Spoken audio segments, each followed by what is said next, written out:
Hi everybody, Ron Chapman Jr. again, Executive Director of Games for Life, bringing you our Game of the Week number 2. And again, the idea behind these videos is just to give you some insight into what I was thinking while I was playing. Maybe it's useful to you, maybe it's not, but hopefully it is. So this is the game I played in a weekly tournament this week, a couple days ago, and I'm about 1750 now, and the person I was playing was about 1200, so I was pretty confident going in, and I think it showed. And I played pretty well, so here it goes. My first move was e4. He does e5, f4. Again, I played King's Gambit. Not all the time, but very often as white. I like what it does for my position. d6, knight to f3, knight to c6, bishop to b5. I often like to pin down that knight early on. I like that pin right there. I do that in a lot of my games. He breaks that pin. Now that knight is no longer, whoops, sorry. There we go. That knight is no longer pinned down. Deny castle, early castle is usually a good idea. Knight to f6, knight to c3, bishop to e7, and both of us have good development at this point. a3, I make that move oftentimes just to keep this knight from hopping right here. He does a6 to push my bishop back, bishop to c4. He does h6 on the other side just to kind of be defensive, but I think that already opened his position up a little bit, so I was happy he made that move early on. d3, he castles, and now I put my bishop back on a2. And I really like to have my bishop on this diagonal. It gives me lots of options, and that attack is often overlooked, that long diagonal. So I really like to have my white bishop on a2.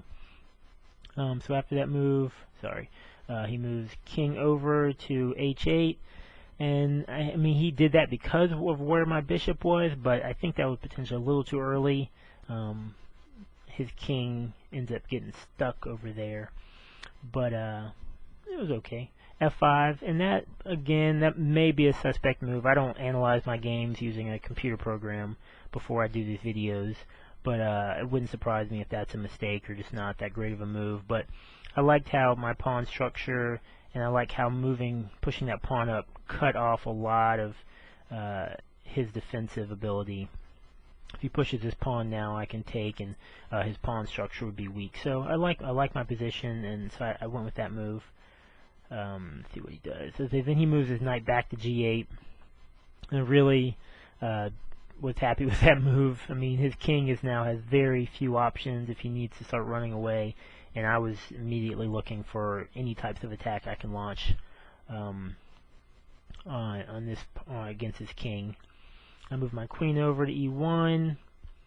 He moves his bishop to f6. And queen to g3, and you can see my attack is starting to get a little more concrete. Knight to d4, I just trade knights. Knight to e2, queen to e7, queen to h3, c5, knight to f4, and then bishop to g5. And this was a 25-5 game, which means you have 25 minutes to start with, and then 5-second delay. And it's important when you're playing in a tournament to keep in mind how much time you have, but that's often not looked at when you see different videos, so I like to put that in there.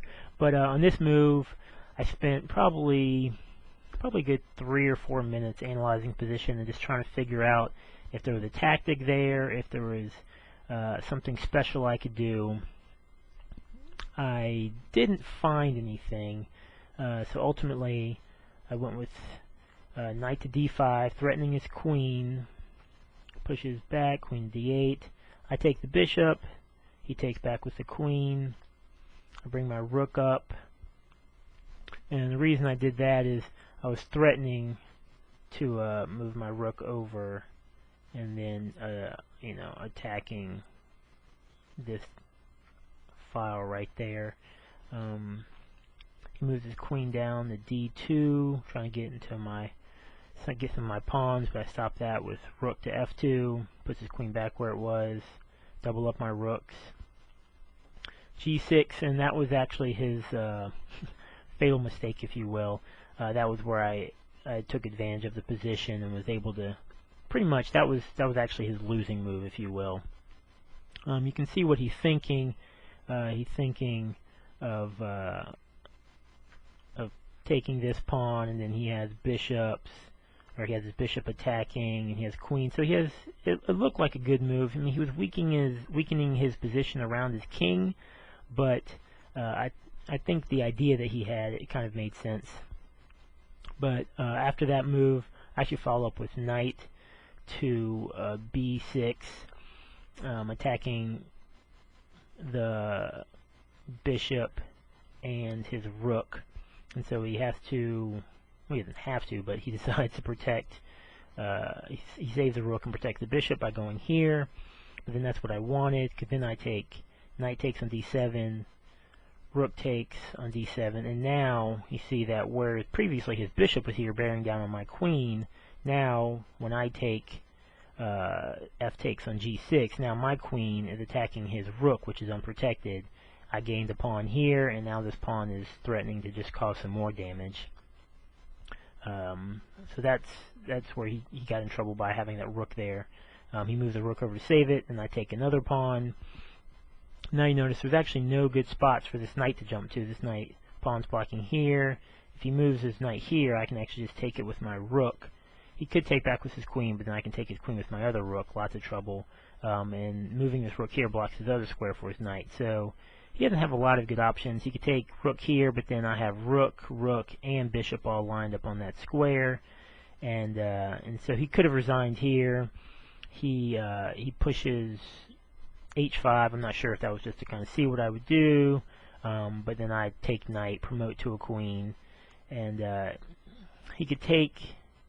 He could take with the queen. He could take with the rook.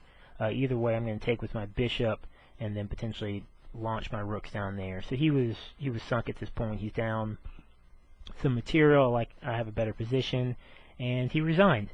So this was actually the third game in the 3-game tournament, and I won all 3. So I came in first place for this tournament. Pretty easy game. But again, hopefully you learned something, and thanks for watching. Bye.